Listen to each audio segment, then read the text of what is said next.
Transplant versus hair viewing या hair wig, hair transplant अच्छा होता है या हेयर विविंग या विग अच्छा होता है?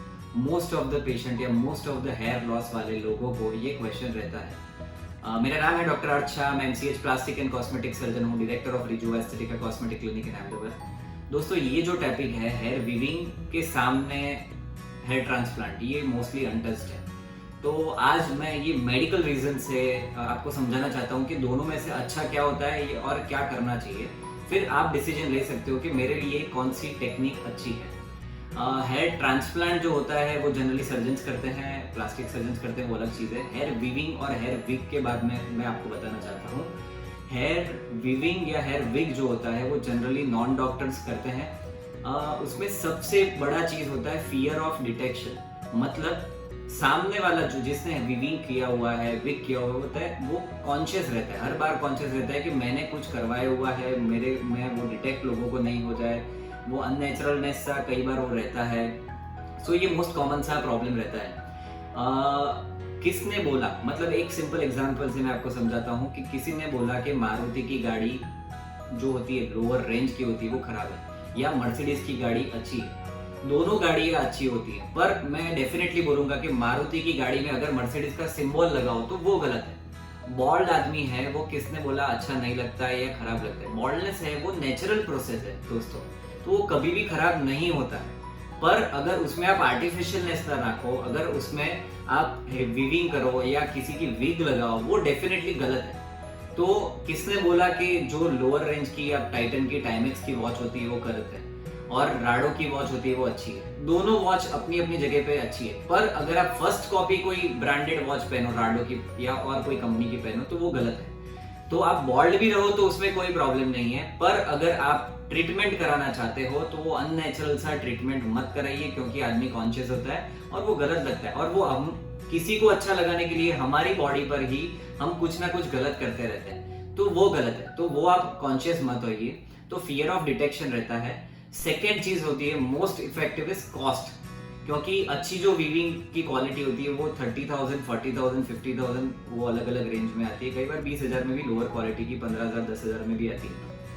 सो वो समझो कि आप 30 या 40,000 रुपीज एक बार वो कर रहे हो, हर साल आप रिप्लेस करा रहे हो, उसको मेंटेन कर रहे हो, हर महीने के लिए मेंटेन कर रहे हो, तो डेफिनेटली वो एक खर्चा बढ़ जाता है। और अभी जो वो पहले हेयर ट्रांसप्लांट एक कंसेप्ट था कि बहुत लाखों रुपए में होता था, वो अभी नहीं होता है। अभी वो आप 1 या 2 बार या 3 बार आप हेयर विविंग कराते हो, वही कॉस्ट में आपका ट्रांसप्लांट लाइफ टाइम का हो जाता है। तो लाइफ टाइम का खर्चा अगर 1 या 2 बार की विविंग के खर्चे से मुकाबले में होता है, अगर वो सेफ है, अगर ट्रांसप्लांट में कोई साइड इफेक्ट, पेन, कॉम्प्लिकेशन, कोई डाउन टाइम नहीं है, तो डेफिनेटली आप देखिए तो विविंग या विग के सामने ट्रांसप्लांट इज फार बेटर। अगर आप देखें तो 3 दिन भी हेड वॉश आप नहीं करते हो तो आपको इचिंग चालू हो जाता है, डेंड्रफ चालू हो जाता है। आप 1-1 महीना तक सॉल्यूशन से आप चिपकाओगे, अगर हेड वॉश नहीं करोगे तो अंदर कितना इचिंग होता है। और वो इचिंग सामने वालों को अच्छा दिखाने के लिए आप खुद को इचिंग या अंदर आपकी सिर को, आपके बालों को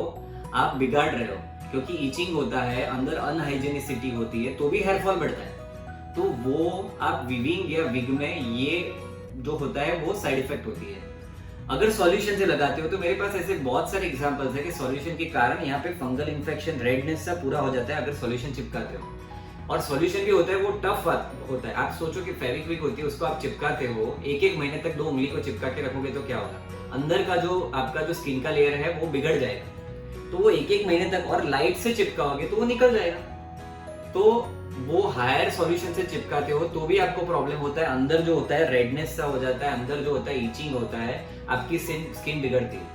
अगर आपने क्लिप वाला लगाया, क्लिप वाला लगाते हो तो क्या होता है कि आपको होल्ड करने के लिए आपको बालों को यहाँ पे पहले ट्रिम या शेव करना पड़ता है, और होल्ड करने के लिए आपको क्लिप्स लगानी पड़ती है। क्लिप से दोस्तों ट्रैक्शनल एलोपेशिया होता है। ट्रैक्शनल मतलब खिंचाव और एलोपेशिया मतलब वहां पे बॉल्डनेस।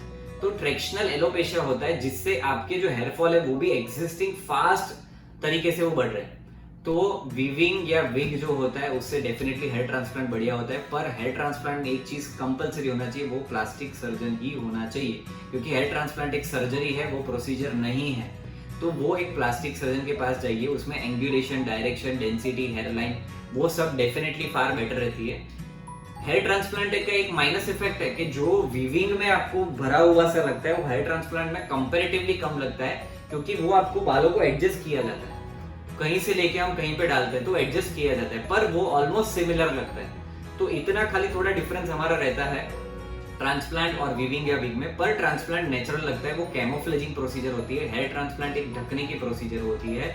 तो ये एक हेयर ट्रांसप्लांट का वो रहता है। पर हेयर ट्रांसप्लांट अगर अच्छे डॉक्टर करे तो कोई पेन, साइड इफेक्ट, कोई कॉम्प्लिकेशन, लोगों को ऐसा मिसकंसेप्ट है कि ब्रेन में अंदर कुछ हो जाएगा, कुछ नहीं होता है, क्योंकि स्कल बोन आता है, उसको जब तक आप हथौड़े से या हाई इम्पैक्ट से नहीं तोड़ोगे तब तक ब्रेन को मालूम नहीं पड़ता है। तो ये मिसकंसेप्ट है कि ब्रेन को या फ्यूचर में कोई हमको कैंसर हो जाए, ऐसा कुछ नहीं होता है हेयर ट्रांसप्लांट में। तो वीविंग या विग होता है, उससे ये डेफिनेटली बेटर होता है।